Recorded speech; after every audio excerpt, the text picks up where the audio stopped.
Welcome to another episode of While the Kids Are Sleeping. I'm Nat Zara. I'm Incisive.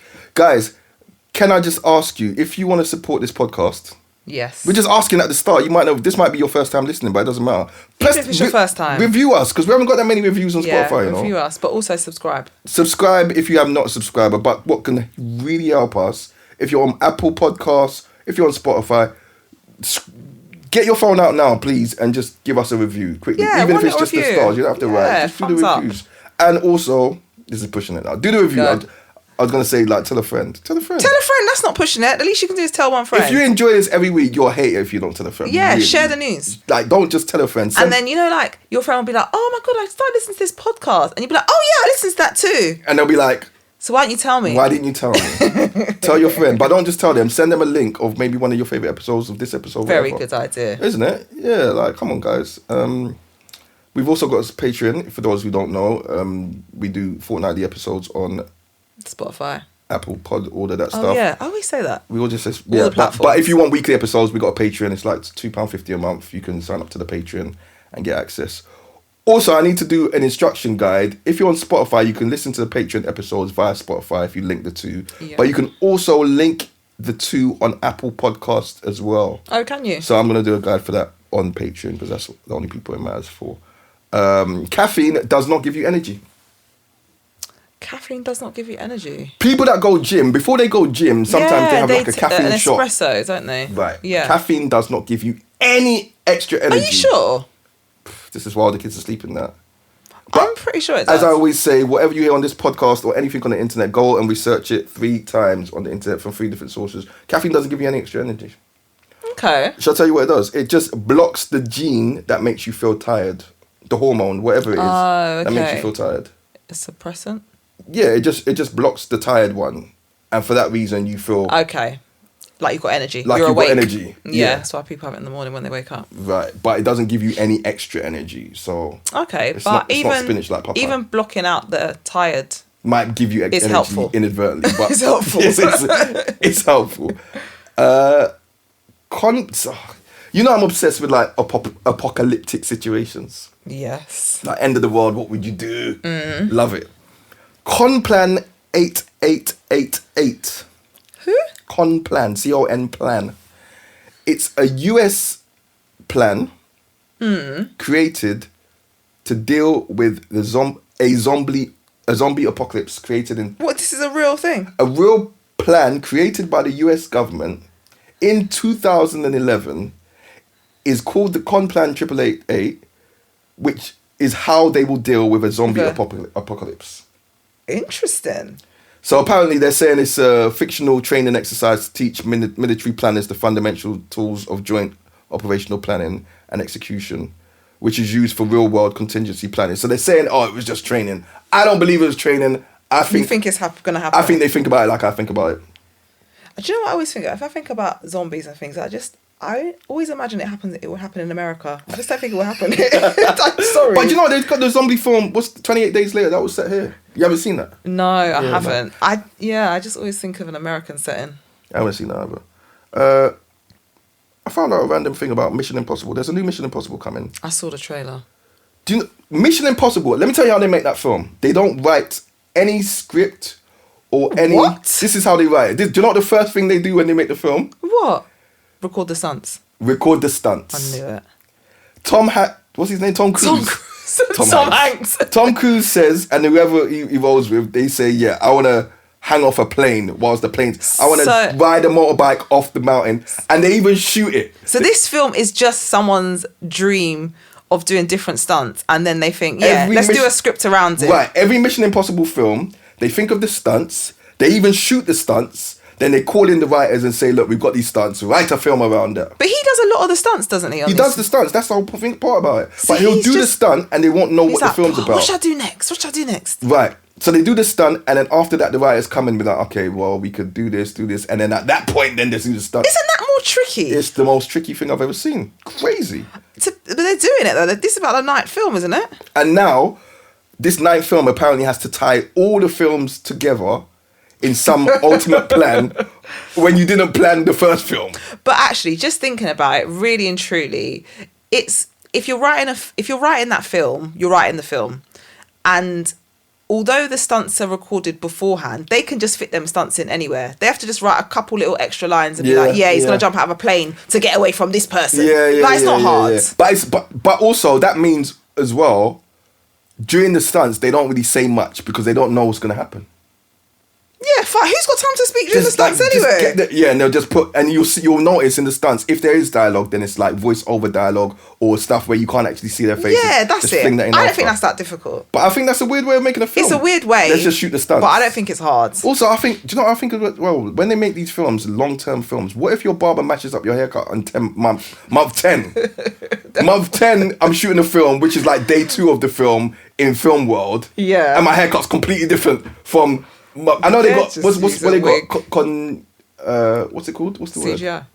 No. When something's meant to be like, make sure that the mug is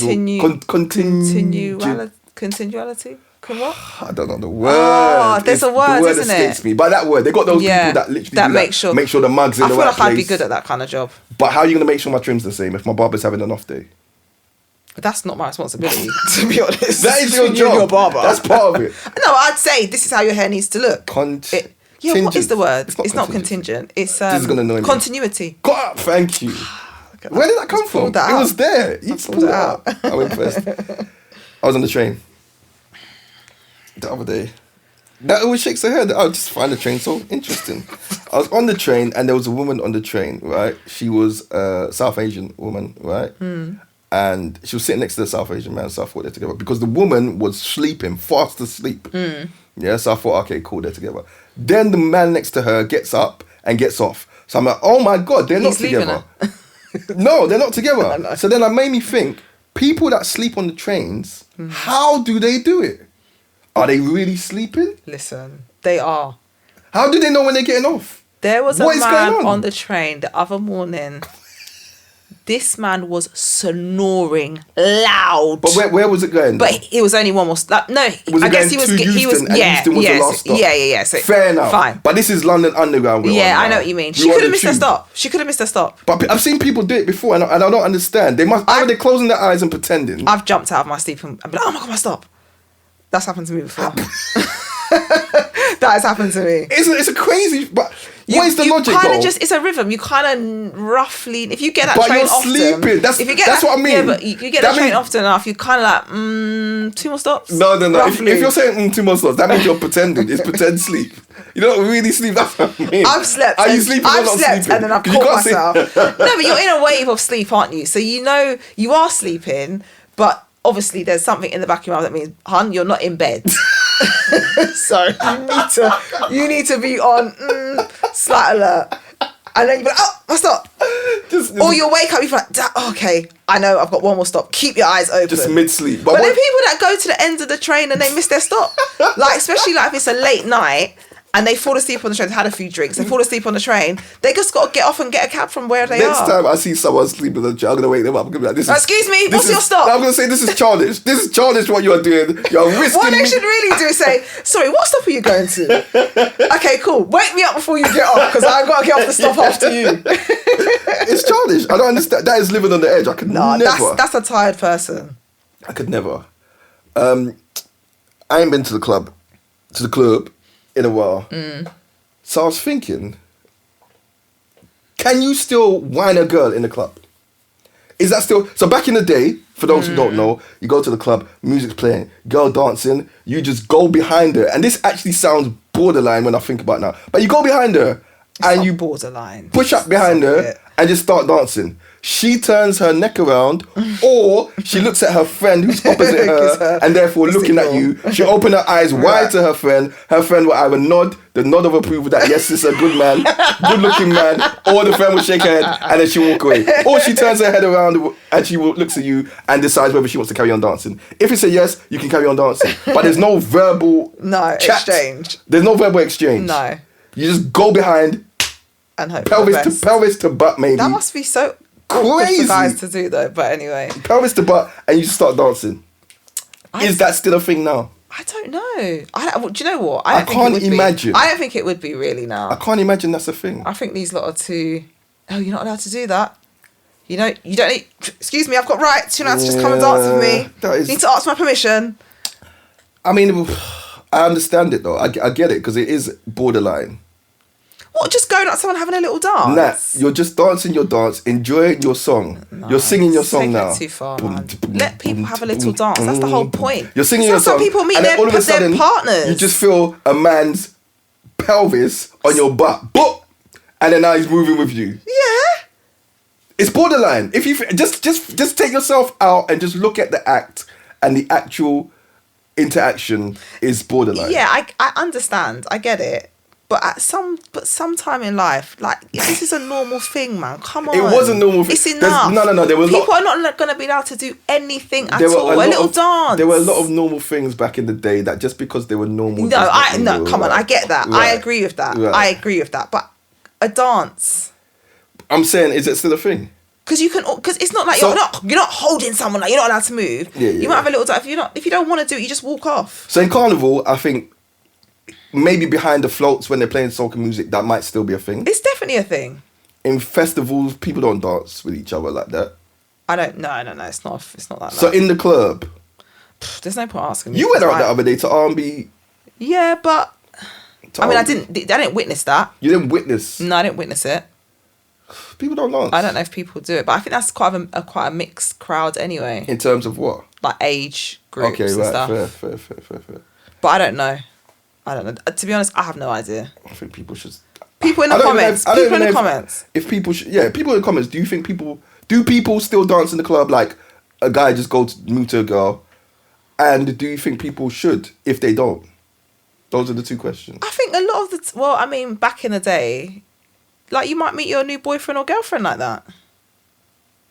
That was a very normal thing. But most of the time you do that, there'll be no, like I said, there's no verbal interaction until maybe song 3. Yeah, but if you look back and think, and he's obviously likes you, you might have a little chat afterwards. That does happen. Yeah. Fair. Speaking about chat, this is my last point. Sometimes I'm doing 2 questions in one episode. I don't know why. When you are talking to someone, where do you look? In their eyes. Do you look in their eyes? Yeah. Is that it? That's you just look in their eyes? I might look around their face as well. But where around their face? Maybe their nose, their mouth. Yeah. I look primarily at people's mouths. When they speak. Why? I don't know. I look at people's mouths. I'll look at their eyes when it's required as a social, like, okay, I'm looking at your eyes. But if you're talking, I'm looking at your mouth. It's extra. It's like subtitles, isn't it? It's extra. Yeah. It's extra communication. Yeah. I heard this. I don't know if it's true, but they say when you meet somebody, when you're talking to somebody, to make that person feel most comfortable, you're supposed to look in their, I think, right eye. Oh, is it? Yeah, you're supposed to look in their right eye. And what does that do? So what they say is, when a mother is holding a baby, she looks down at the baby, and I think the baby looks, you get the connection by looking in the right eye. Do you know what? It could be the right or the left. I don't know. It's one of the eyes, basically. Okay. And so you're supposed to use that same method to connect with somebody, make them feel comfortable when you connect with them by looking in. I think it's the right eye. I heard it on a podcast once. It's true. It's absolutely true. That's interesting. Yeah. I think I'm gonna have to. I would like you to research that. In fact, I'll research it. Come back with the full information. I'll research it. But yeah, that's what I heard. But I don't do it. But that's what I've heard. Yeah, I think I look primarily at people's mouths. But why are you looking at their mouth? Subtitles, like I said, I can read their lips and just extra. I don't think looking at someone's mouth is. You can't see that I'm looking at your mouth. You don't know. Yeah, but even just looking at the person's mouth. Why am I looking at your mouth, your teeth, and your... You look at their eyes. Okay. Yeah, I think eyes must be where most people look. Yeah, I guess. I see. Episode.